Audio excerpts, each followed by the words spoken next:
Kadang-kadang nak bawa barang je 1 hari. Mesin tak sampai lagi. Mesin tak bawa lagi. Dia punya orang cakap jalan-jalan je.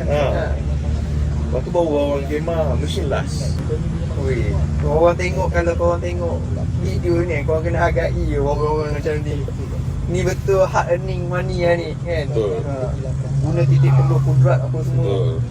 Bukan senang ni. Betul, bukan senang. Aku dengar orang macam gila. Aku dulu masa aku kerja dengan Asal tu lah. Keluar masuk hutan je. Mapping GPS. Kan, paling kuat pun separuh hari je. Itu pun dah koyak lah. Betul. Boleh goyak. Sebab kita jalan dalam hutan ni tak sama macam kita jalan kat bandar. Panas. Panas. Panas gila. Bila kalau kiri kanan kau pokok angin lah tu. Orang tak rasa. Tak rasa. Orang tak rasa. Dari lagi kau duduk kat sawit kan. Sawit memang tak rasa angin. Sebab apa pokok dia, daun dia dah Berimbun dah. getah okey lagi. Memang goyak. Aku first masuk hutan, aku ingat kita orang nak pergi baiki pipe.